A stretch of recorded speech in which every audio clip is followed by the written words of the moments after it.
All right, hello everybody and welcome. We'll get started here. And just as people start to filter in. But I want to just start by saying that today, Protected Seas and Mission Blue will be talking about resources for marine protected area analysis, planning, and monitoring. And I know that our team is delighted to be here. We'll be talking about the organizations, the database we offer to support better understanding of marine protected areas, which has tremendous value to marine spatial planning efforts on a variety of fronts.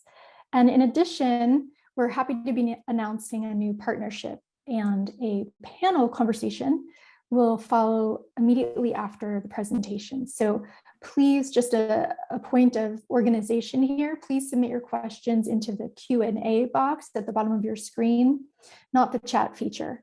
And I'd be remiss if I did not say that we are excited to be focusing on celebrating new solutions for the ocean. So first, let me start by introducing myself. My name is Deirdre Brannigan, and I support the team by designing pathways for outreach, engagement, and communications. And one of my primary goals is really to amplify the availability of the Navigator tool, and then share this with anyone who's interested in assessing ocean conservation regulations and protection metrics. The Navigator tool itself is very precise and a comprehensive database, and you'll hear more about this shortly. So I'm lucky in that I get to coordinate with a myriad of experts, including the ones listed here, MPA practitioners, policymakers, and others. And we're just really glad that you could all join us today. So next, I'd like to introduce our organization. So Protected Seas is a California-based business, and we're headquartered in Silicon Valley. And it has become evident to many California-based philanthropists over the last few years that neither the government nor the traditional nonprofits within the conservation community have the bandwidth to tackle the issue of evaluating levels of protection in the ocean. This is especially true given the competing areas of concern that they're trying to grapple with and solve. And so as a result of that lack of capacity, Protected Seas was founded by philanthropists who do care deeply about the ocean and want to both document and understand how the oceans are protected through regulation. And so we have heartfelt gratitude for our donors because that's how our work is funded.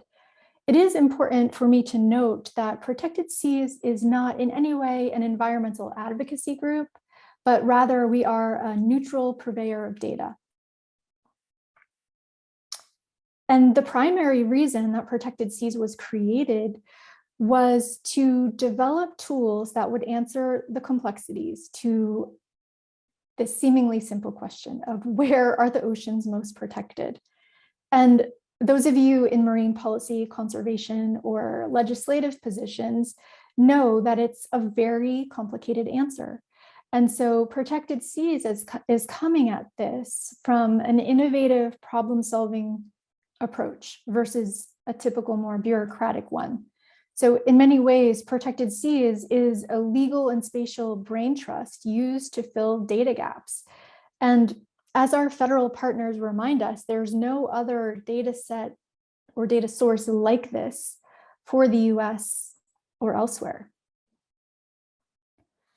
And so the next step that Protected Seas took in making this vision a reality was really to hire a unique team to tackle this issue. And so we needed a variety of a particular sort of expertise. So our team consists of lawyers, GIS specialists, and software developers, all bringing diverse backgrounds and specialties to this immense effort.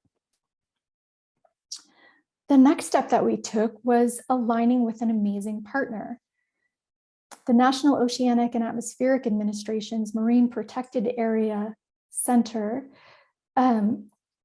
is one of our great partners here, and they're organized under the Office of National Marine Sanctuaries, the agencies which manage 6,000 square miles, nautical miles, of MPAs in the US. So this is a really nice pairing for us to raft up alongside too. And today we are thrilled to announce a new partnership with Mission Blue.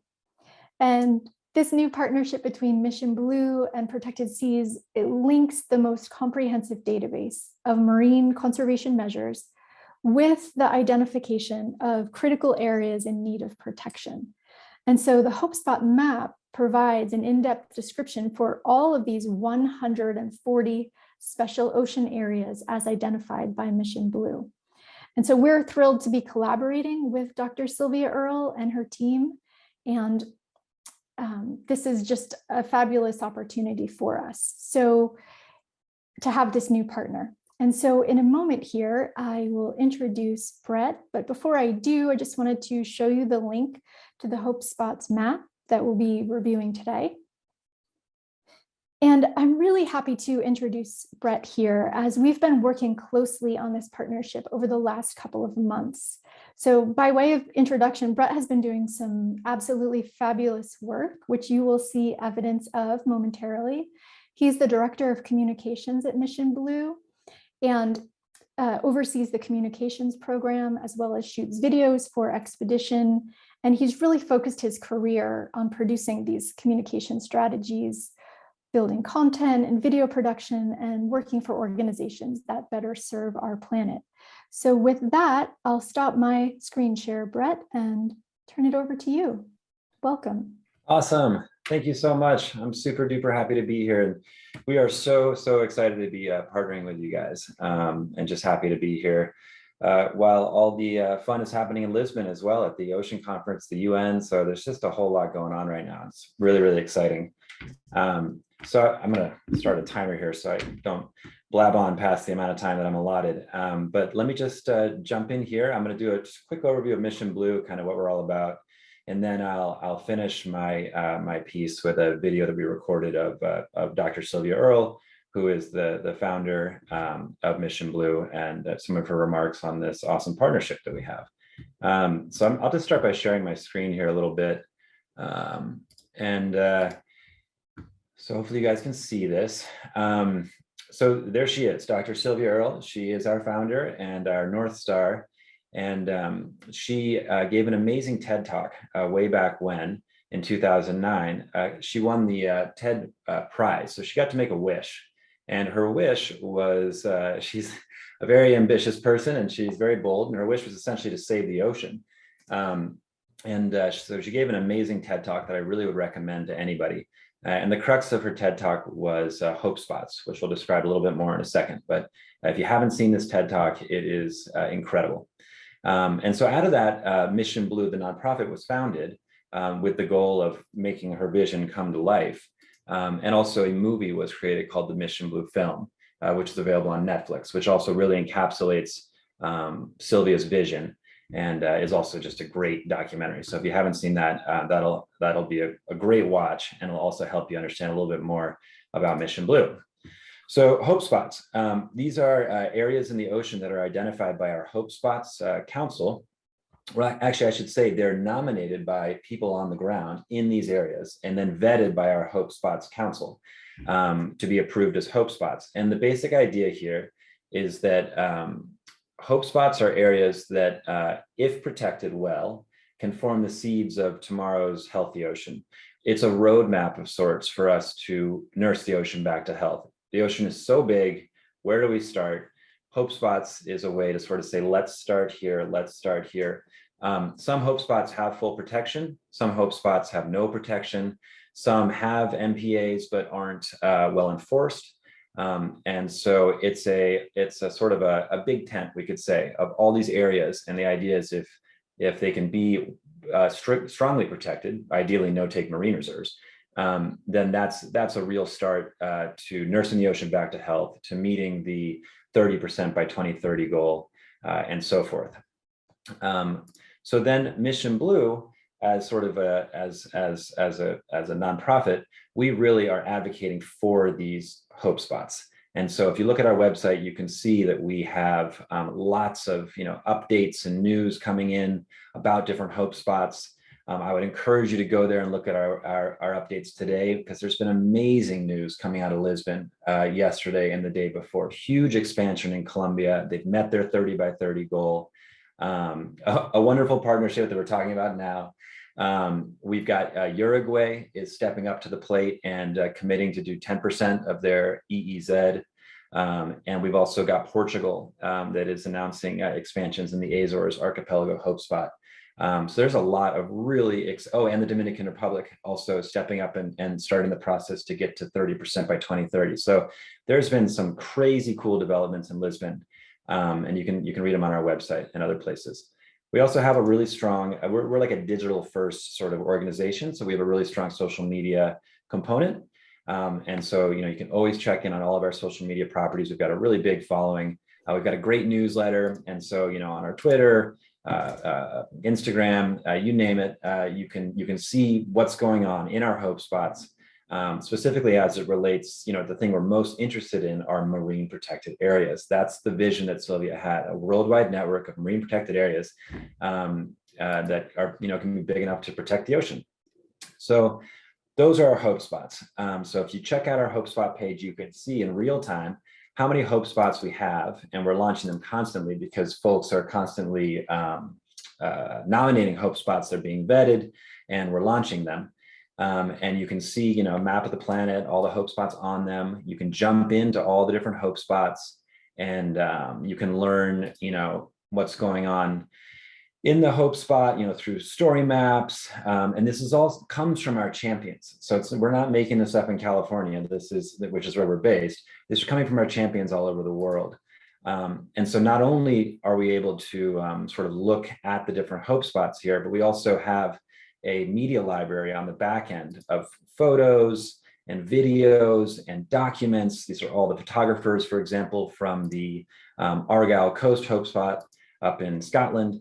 And so we're really just trying to make a massive library of information about these beautiful areas so that people know more about them and care to protect them. And we're supporting our champions in their various efforts to, raise the conservation profile of their respective blue backyards. So Sylvia, definitely says a lot that, you can't care without knowing. And so our effort is to get folks to know the hope spots more. But one key piece of knowing that we're just so excited about to be partnering with Protected Seas is, what are the regulations in the hope spot? What, great, there's a hope spot, but where are we starting? Are there already regulations in place? Are they being well enforced? Who has the regulations? Is it the national government? Is it something, some other, national body? Is it the United Nations? Is it, a supranational body like the EU? And it's always like this amazing, confusing patchwork of overlaid regulations and such.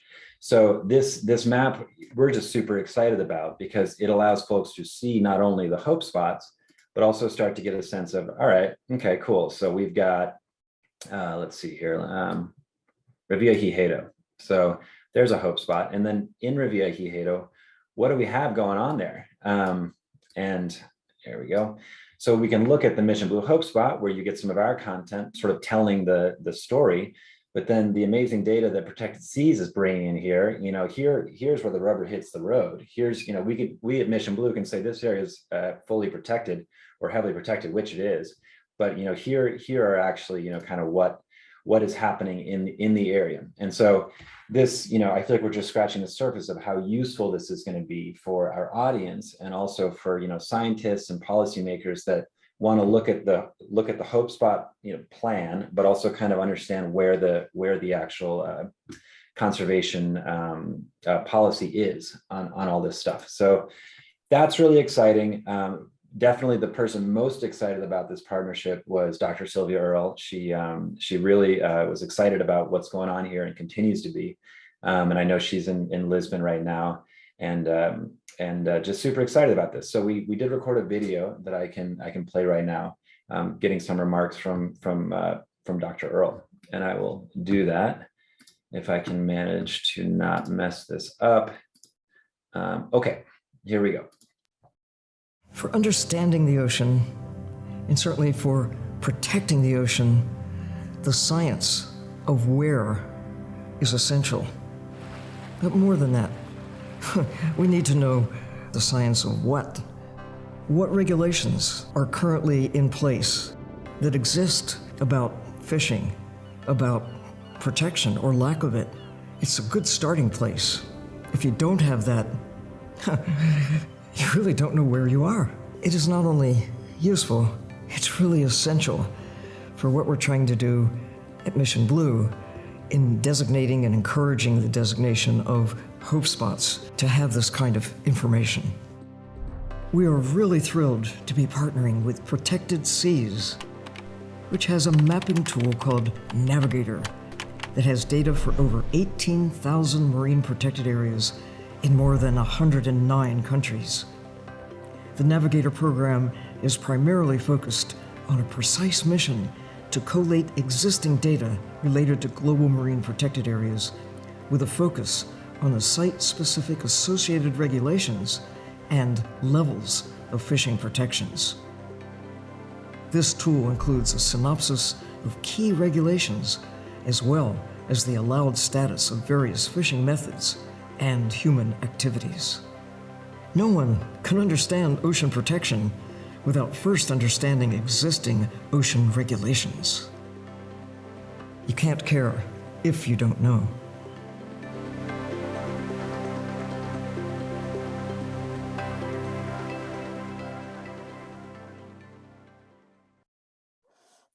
Thank you, Brett. It's such an impressive effort, and we're really thrilled about this. And thank you too for giving us the sneak peek, the trailer, so to speak, of the Navigator page. I know Jen's going to dig into that a little bit more. And you're right, you touched right upon it. It is so very complicated to understand regulations in the ocean.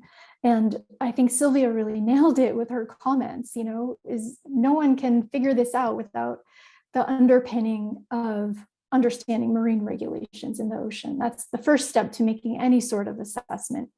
And so we're really delighted to be working with her and your broader team, given that she's a renowned ocean champion. So thank you so much. So next, I want to introduce Jennifer Sletton. She is the lead attorney for Protected Seas, and she has an absolute wealth of information in ocean and coastal law and has reviewed seriously a mind-boggling amount of national and international regulations. She's been working on Protected Seas since its inception, and if anyone has questions after that we can't quite tackle during our session and panelist time today, you can reach Jen at her email address below. So welcome, Jen, and I'll let you share your screen, and I know you're excited to launch right into it. Yes, thank you, Deirdre. Thank you, everyone, for joining. It's really exciting to have so many people tuning in. I hope people from Lisbon are joining us today. I'm jealous. I'd love to be there too. As Deirdre mentioned, my name is Jennifer. I am the lead attorney for Protected Seas, and so I lead a team of lawyers and legal researchers who all help me now with all this work, reviewing all the marine protected areas and marine managed areas as we finish our global review of MPAs around the world. But we've gotten pretty far, and I'll talk about that here in this presentation. So I'm going to share my screen. Here we go. All right. Deirdre already mentioned what I'm hoping you all see my screen. Is that correct? Yes. Good. Wonderful. Okay. So as Deirdre mentioned, our main goal was to answer where are the oceans most protected, and we decided to look at that question and look at answering that question through a regulatory lens. And so you can't really understand how oceans are protected without knowing how they're protected through regulations, what is actually in place to protect those to protect these areas. We soon realized the regulatory seascape is very complex, with lots of overlapping management authorities, lots of overlapping regulations, all contribute to protection in different ways. And Protected Seas Navigator can really be used to show these overlaps, and that in turn can help inform marine spatial planning, and also marine protection assessments and any other kind of analyses that, that you're interested in knowing, and having the regulatory lens. Here's a quick sketch that Deirdre made, a very helpful sketch to kind of just give you a quick overview of what is actually included in the Navigator currently. So we have over 20,000 areas in over 110 countries, over 22 languages. It's an open access database. And at the moment, the most comprehensive tool for looking up regulations. Every single site in our database, every MPA, every marine managed area has the same information, has regulations if we found them for that area. We have key information for each area. I'll go into more detail in just a moment. Just a summary of the restrictions allowed, as well as we code for different marine activities and fishing gears.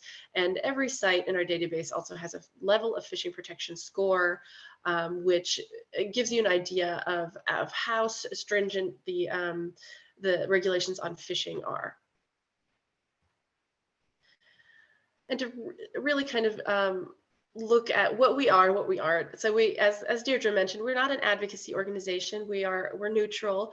We're a data-driven, regulatory data-driven tool. So you can use our data really to kind of just dig into what regulations are in place, and it's very transparent, and it's to make the data available that just wasn't easy to find before.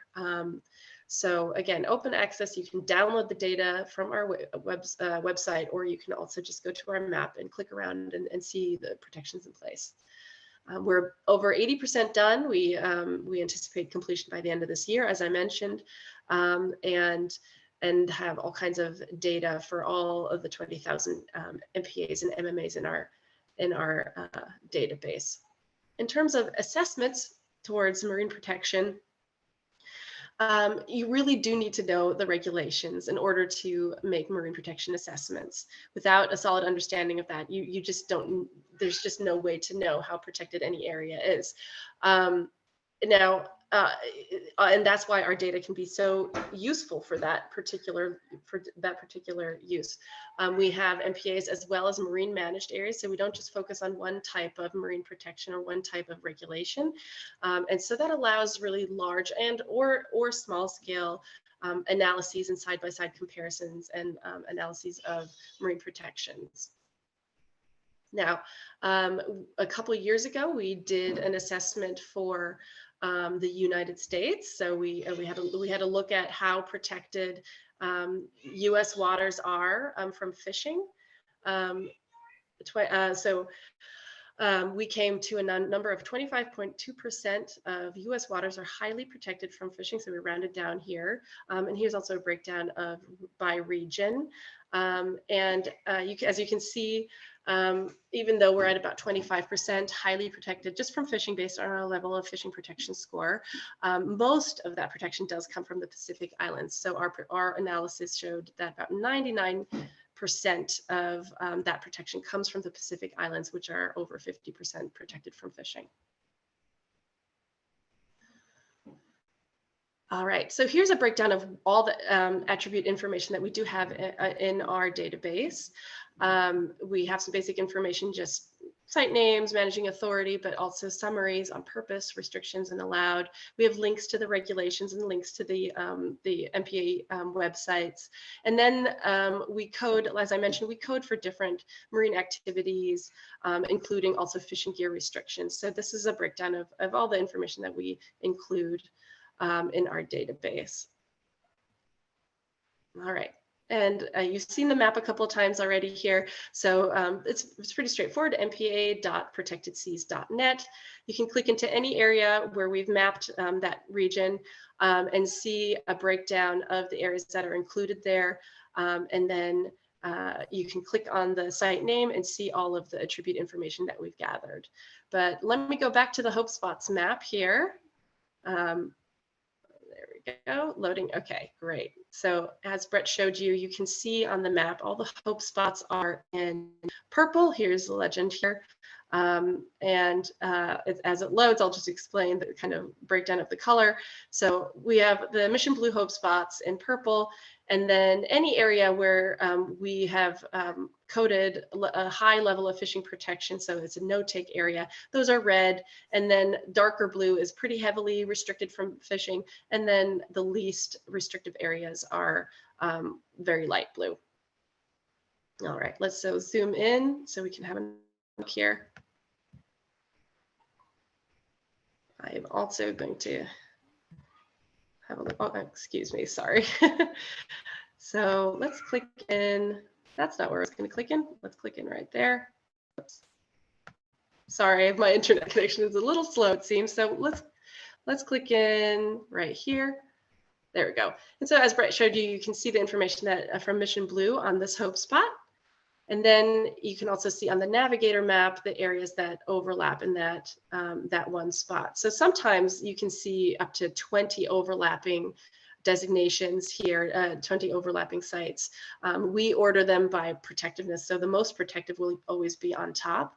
And then you can click on that area, any one name, and then you can see all the information that we've gathered.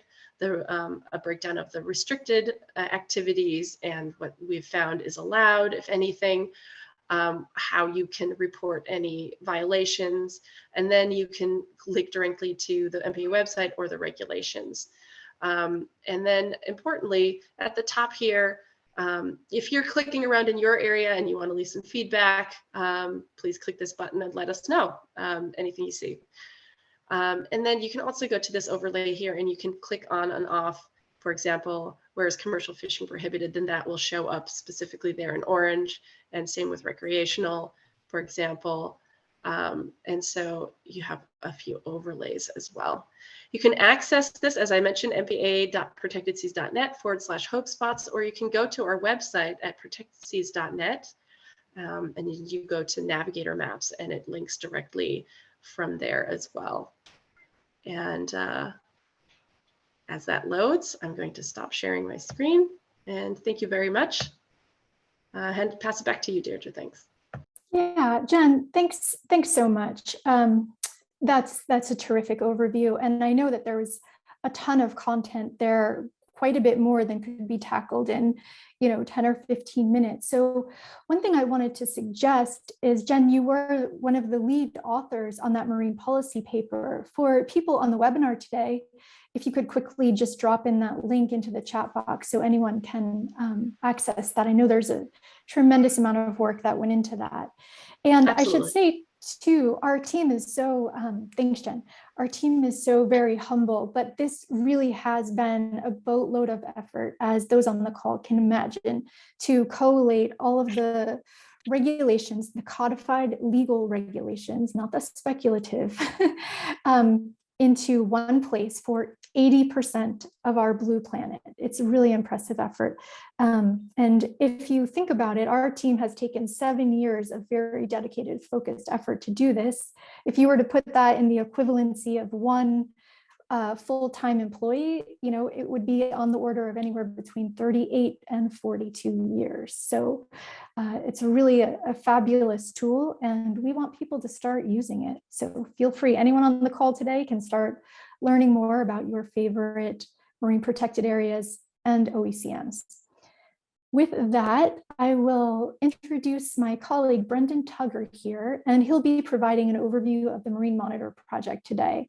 And he's been our manager for the last, and has a ton of content in ocean conservation and science for the past decade, extensive experience deploying, managing, and supporting technology. And also, should there be more questions than we can answer on this session, you can always reach Brendan at the email here. So without further ado, I will pass it over to you, Brendan. Thank you, Deirdre. And good evening, good morning, good afternoon to everyone joining. My video sometimes goes blurry, so I have to reset it. Yeah, so as Deirdre mentioned, I'm the product manager, program manager, project manager for Marine Monitor, or M2 at Protected Seas, which is a technology that we developed at Protected Seas, really to kind of in a sense, the flow of how the webinar is going. You know, we have the hope spots that are places that we want to protect, that we've identified as a need for regulations and protection. And you have the Navigator tool, which is actually showing and sharing those regulations. But the one missing piece is actually the enforcement of those regulations. And so we identified that as something that was missing and that needed a solution. So at Protected Seas, we started to look into different options and technologies and ways that we could have an impact in supporting regulations globally for marine protected area enforcement, monitoring, and overall marine conservation. So that's kind of where we come into this kind of webinar is a tool that we can actually use to enact and enforce the regulations that are in place to protect these places. So I'm just going to give a brief overview of our technology, what it looks like, where we've worked, and then we recently have produced a short video that I'll be following up my presentation with. So I will go ahead and share my screen.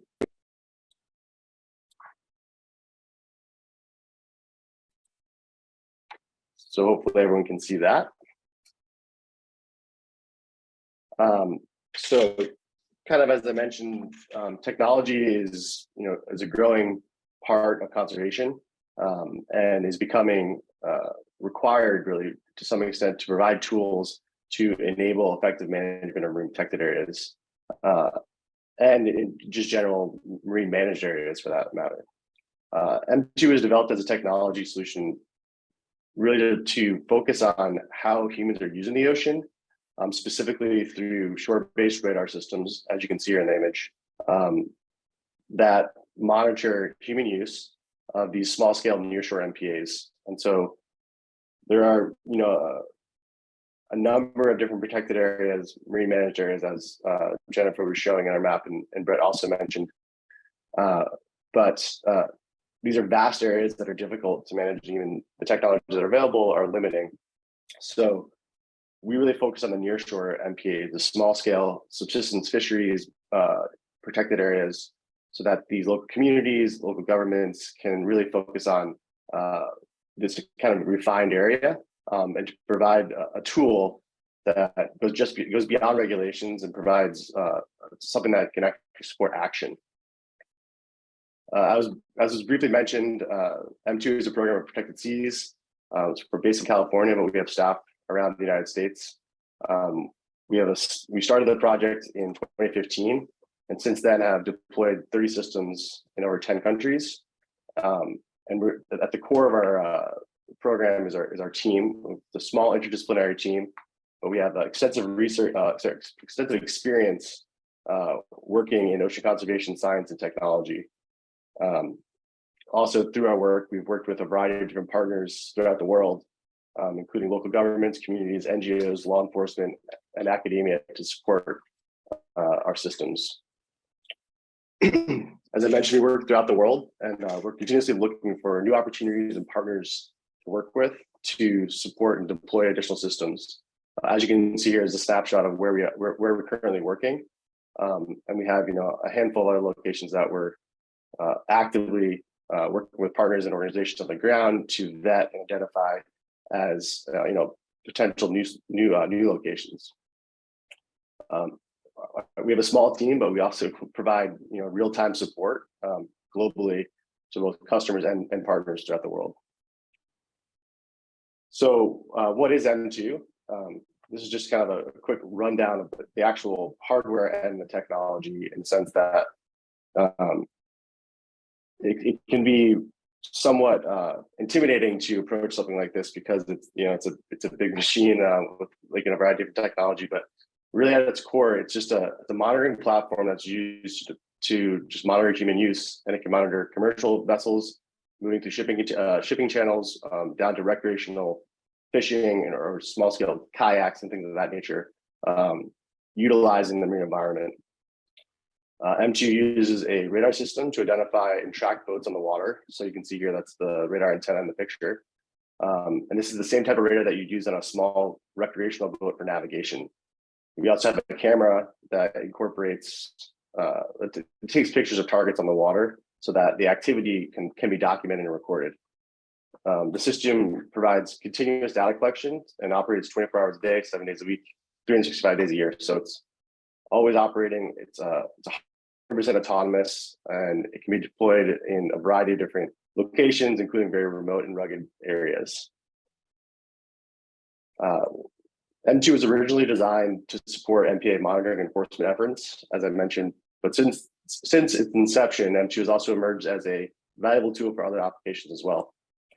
M2 is used for science as a data collection tool for researchers interested in human impacts on marine areas and species at risk. M2 has also been used to inform topics like vessel strikes to whales and underwater noise pollution. M2 also contributes to maritime safety. So in one instance, M2 was used to monitor a container ship that had suffered a fire on board off the coast of California and was drifting towards an oil platform. M2 and our team, we provided live real-time monitoring and support to response vessels that were making their way to the scene. So M2 systems can be deployed in a variety of different configurations, depending on what type of infrastructure is in place. For monitoring remote locations, we have a system that we have here, showing the image that you've seen a couple of pictures of already, which is the mobile marine monitor M3. And these are specifically used for monitoring remote locations that don't have reliable power, building or infrastructure to house the equipment. And so this basically enables or increases the areas and locations that the system can actually be put to use, because it wouldn't be a surprise to anyone that a lot of protected areas are in remote, hard to reach places. So this is actually providing an opportunity to collect data in a location where data may have never been collected about the human use of that protected area, the marine managed area. These systems are rapidly deployable and easy to move, and can be moved to different locations over time as needs change. That's really expanding the impact of just one single unit can have on an entire coastline. The radar system used by M2 is similar to those used by boats. So it is familiar to most mariners, if you will, but not to most users outside of the ocean environment, the marine environment. So we developed the software that was designed to be specifically easy to use and a way to better interpret or easily interpret the data that's being collected. So shown on the image on the left, you can see an M2 system on the coastline, the R icon, and then the red area is the marine managed area that we're monitoring. In the center image, you can see traditional red radar imagery. So this is the type of return that you'd see from radar. And most of what you see here is land. Those big red blobs are land. But you can also see the location of a vessel on the water, and that's shown in the circle. With a traditional radar system, the radar user would have to interpret that imagery to identify the vessel presence. But with M2 software, the vessel is autonomously detected, the vessel is tracked, and it's a track path that's constructed over time that can be used to review the activity of that vessel that was within that area. These tracks are presented on an online viewer called the M2 Viewer, which is accessible anywhere in the world via a web-based browser. So every user has a unique account. They can log in to the account with the password protected, encrypted, and secure, and they can access the data from their site via this web-based browser. One example of how data from an M2 system has been used in the past by MPA managers actually occurred early this year in Southern California, where M2 was used to successfully prosecute illegal fishing that took place in a California MPA. The case was solidified by supporting information provided by M2, including vessel track, radar imagery, and vessel photos. And ultimately, at the end of the day, the commercial poacher was fined $5,000 US and ordered to stay out of the MPA for 1 year. So this is a huge milestone, not only for our team to have our technology put into use, but also just the use of technology for managing and monitoring the marine environment. This is a pivotal moment in that resource actually being used in court and helping protect these places. So over the years, we've worked with a ton of different partners and organizations. So I just want to give a quick shout out and thank you to all of them. Without their partnership and support, we wouldn't be where we are today. So just a big thank you to all of them. And with that, I'll stop sharing my deck and I will try to transfer over to the brief video I mentioned.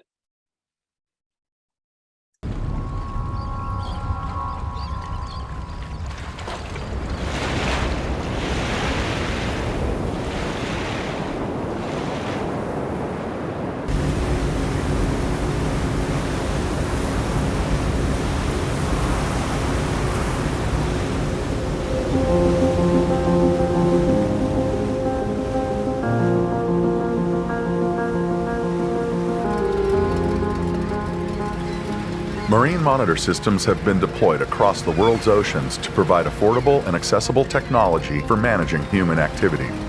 The ocean is a data-poor environment, and any piece of information that we can produce regarding the ocean and human use around it is valuable. So what we have done is created a tool to collect that data and provide deeper understanding in how the marine environment is being used, which then can inform decision makers like resource managers or law enforcement on how to best manage and protect these special places. Marine protected areas, or MPAs, are increasingly being used to conserve ecosystems, but illegal fishing inside their boundaries can threaten conservation success.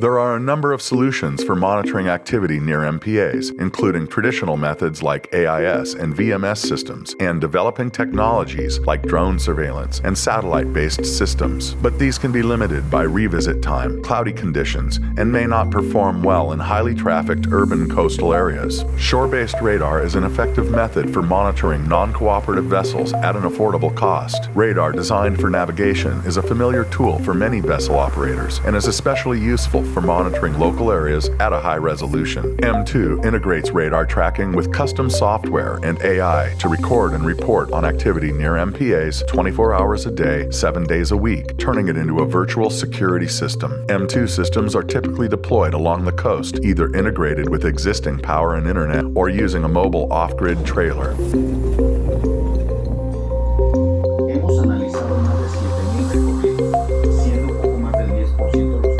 With M2, MPA managers can monitor live activity on the water using a simple online viewer.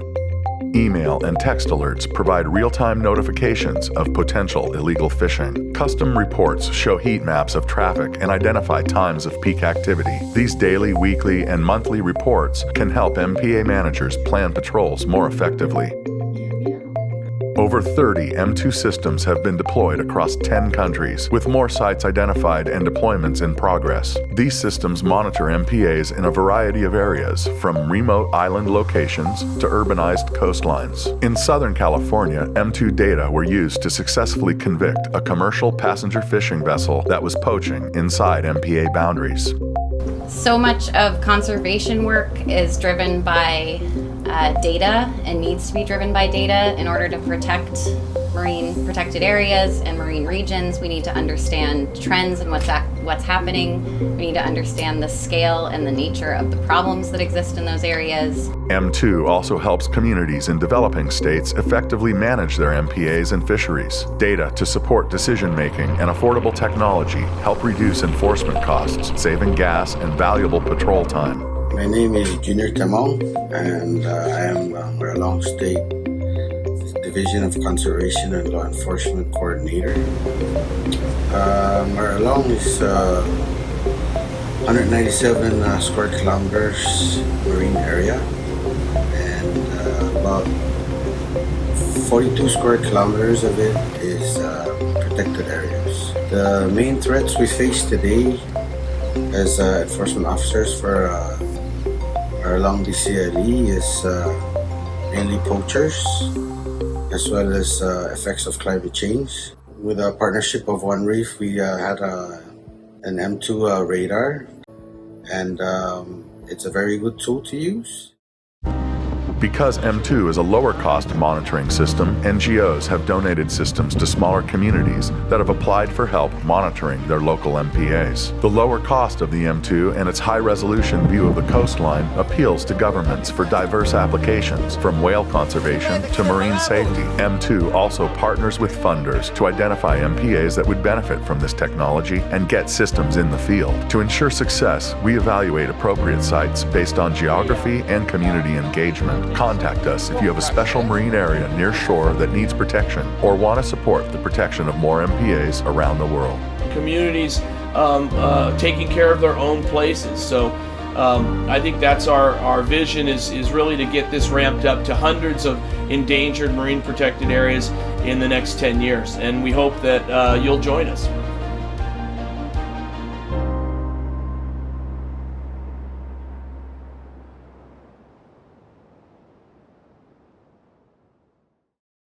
Sorry, it was muted there. That's terrific, Brendan. Thanks for sharing that. It's so great because, oftentimes when we're talking about protected seas, we have our own particular audiences in that, a lot of us are usually talking about Navigator, but it's important to note that Protected Seas really does have two sides of the house.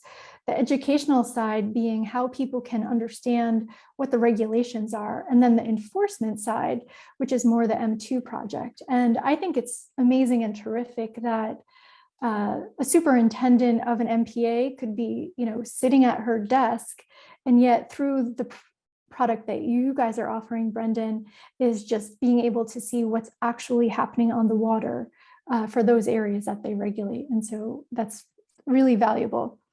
So with that, I would love to segue over to our panelist question and answer session. And we've had a lot of people participating. I'm so glad everyone could join us.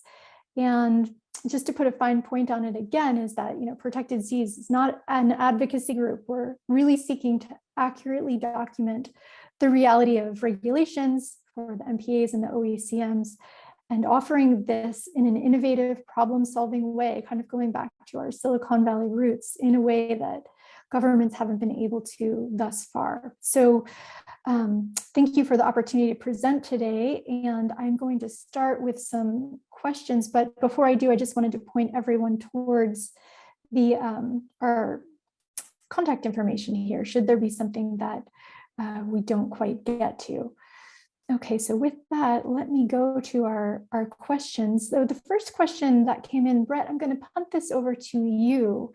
It was a question around Colombia meeting their 30% goal and announcing their protection, but without actually implementing this yet and ensuring that it is protected. And so, I think a lot of us are aware that these big announcements can make a false positive. In many cases can be used as political tools, but really what the questioner is wondering here, how is Mission Blue Hope Spots also focusing on helping these countries to really meet these goals to conserve marine biodiversity? Yeah, it is a great question. And I sense a little bit of skepticism in the question, which I think is completely appropriate. We're definitely, seeing, politicians make statements and then they're out of office the next month, and then, we're set back by 5 years. It seems to never really be a straight path, especially in countries that have, governments that come in and out. I mean, look at Costa Rica as an example. That said, we should be definitely, I would say, cheering on policymakers in countries that are announcing and implementing marine protected areas. If that's happening and the first response is, what's that going to do? Where's the real stuff? Well, that doesn't seem like the path to actually getting conservation done. So Mission Blue, while we're clear-eyed, we have our HopeSpot Council, we have Sylvia Earle and experts on our side that look at these things, and we wouldn't want to find ourselves applauding some effort that's just clearly a political move with no teeth. We definitely are all about putting it up in lights and getting the world to know about it. Colombia made a commitment yesterday, and we're trying to get everybody in our network and beyond to know about it, because we want these folks to be on record. And so that's one way in which we really try try to move the needle on having these MPAs move forward is to get the word out, because MPAs are not news that a lot of people pay attention to. I mean, that's a very, very small amount of people that actually dial into this stuff. So we're trying to sort of amplify that and get that out there. Our HopeSpot champions themselves also are often involved in the planning processes of the marine protected areas, of the spatial planning, of the stakeholder engagement. And so by having also a line into what's going on in these countries via our champions also helps us try to move the needle in terms of moving it along from being an idea to being an actual MPA, from being an actual MPA to being actually enforced. Nobody has the enforcement answer. If anyone says they've got to figure it out, they don't. I think the best yet I've seen is this M2 project. It's awesome. And there's obviously a lot of other efforts out there that are equally awesome. But this is one of those things, like Sylvia says, I mean, this is going to take everybody dialing in on this and getting focused on it. It's going to take people that are there on the ground, and and I think also there's a place for NGOs and nonprofits from around the world to sort of get in on this. So I personally feel, if you look at what Colombia just did, I mean, this isn't just this has more teeth, I would say, than other announcements that I've seen. The areas are actually designated. There appears to be an actual spatial plan, but it just happened. So I don't know what's coming next on that. I think we can all do our part in helping MPAs be real by caring about them, paying attention to them, asking the questions that this person asked. I think that's really, really important, and to be skeptical, because I think that's also warranted. That's great. It's always nice to have a healthy dose of skepticism paired with some concrete action. So thanks, Brett, for taking that question. I've got some people typing in questions about where can they get this webinar, and just wanted to point out before people start to fade off onto the rest of their day that a recording of this webinar, it will be available shortly on the Protected Seas YouTube channel, which is linked at the top right corner of the website. And Brett, I know you'll be posting it on your channels as well. So the next question I have here, I'm going to pass this one on to Jen. One of our participants was wondering how the team collects data within Indigenous communities, and are there areas where data has not been collected per request from said communities? Can you say more about this? Yeah, absolutely. And there are so many different areas of the world where it's just all very different. There, from a high level kind of top-down perspective, here in the US, it was pretty, in the US, it was pretty easy because there were regulations that basically prohibited fishing in certain areas for the benefit of Indigenous communities in that area. Those areas we included, they are off limit, they were shown as off limits to anybody who doesn't belong to that Indigenous community. And anywhere where that is similar or that is the case, that's obviously, that's how we mapped it. And if we were able to find the regulations, understanding, of course, that is not always what we end up finding. It kind of depends. So our ideal solution to finding out about fishing regulations and other marine activity regulations in Indigenous communities is to find contractors who are in that area who can help us find out more about that kind of the data there, the boundaries, the regulations, the decrees, and it really depends on what they can help us with. There are certainly areas where we've gotten that information, and then maybe it wasn't on paper, maybe it was scanned in and then we needed translation, but very often it's just word of mouth, and then we really need somebody hyper local. That is not a nut we've cracked yet, but that is certainly something that we want to include in our map. We would be honored to be able to include that level of detail, and that is our plan, is to contract locally and get the information that way. We have not run into a situation yet where we've been told not to do so. However, we've certainly entered into partnerships or written a letter of interest where there seemed to be maybe a little bit of skepticism, or who are these people? And so far, that has always worked, but no area yet has no community yet has said no, leave us off the map. Yeah, thanks, Jen. That's great. I know, Protected Seas, we're not saying that we're content experts for the entire world's MPAs. What we do really well is find these legal codified regulations, but we're always looking for local knowledge, content experts, and things like that. So that'd be terrific. And anyone can feel free to reach out to us for more information if you want to get involved in that type of collaboration. The next question I have is for Brendan, and it's a multi-pronged question here. The first part is, what kind of groups are using your technology? How much does it cost? Are there funding opportunities? And can you break this down a bit by the implementation and the maintenance costs? So I know that's a multi-pronged question, but what are your thoughts on that? Yeah, as I mentioned in the presentation, we work with pretty much every organization out there to utilize our technology, and so one of our kind of skill sets is working across these different groups of organizations, NGOs, government, to figure out the best mechanism and means of getting the technology in the field, and then getting the practitioners to use the technology to manage it. So that's really one of the things that we've kind of gained as a skill set from our team is kind of that coordination of getting the right groups together and finding suitable locations for the systems.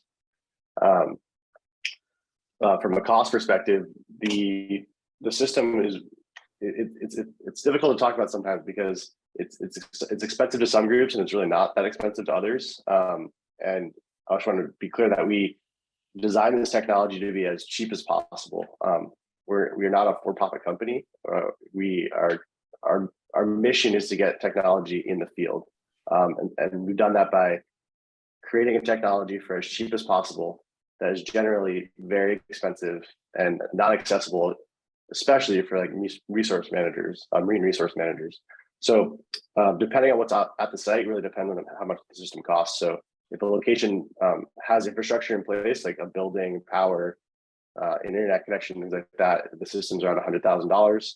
If you need a mobile trailer with an off-grid power system and solar panels and all that, it's closer to 180. But that is like an end-to-end solution in the sense that from the moment we talk to you and help identify the location to getting the system in the field and collecting data, all the shipping, all the support is all included in that. And then after that point, there's an annual fee of $5,000 to support and manage the system, provide tech support globally. We've gotten very good at using WhatsApp and communicating with people in the field. So I think that answered the three questions. Maybe there was one more. Yeah, that's great, Brendan. Thanks. Okay. Yeah, it really highlights how, Protected Seas, we are doing this to fill a data gap and to make our best efforts, to empower. Sorry, Deirdre. Sorry to interrupt that. There was one question that the funding opportunity. So in light of the cost of these systems, one of the things that we do, we're a collaborator and we're always looking for creative ways to fund these systems and reaching out to philanthropic organizations, applying for government grants, working within our network, and then providing tools and resources to partners to help raise the funds to get the technology in the field. So if there's a location that we identify is it in need and could really benefit from the technology, we do our best to help make that happen, if that makes sense. It does. Thank you. All righty. Well, we've got just about a minute left, and I have a question here for Brett, which is what makes you most hopeful about these 140 sites and the work being done at Mission Blue? For me, it's movement at a high level in the creation of marine protected areas. We really feel, and I think a lot of people, including yourselves, would probably agree that highly protected marine protected areas is a pretty good way to approach solving the problems of degradation in our oceans. So we've got in the last couple of years, there's been some major announcements and real marine protected areas created.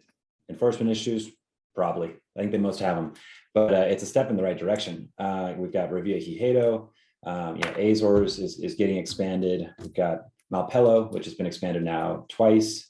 Cocos and the connection that's happening between Cocos and Galapagos and Malpelo, the whole Eastern Tropical Pacific is totally rocking right now in such a cool way.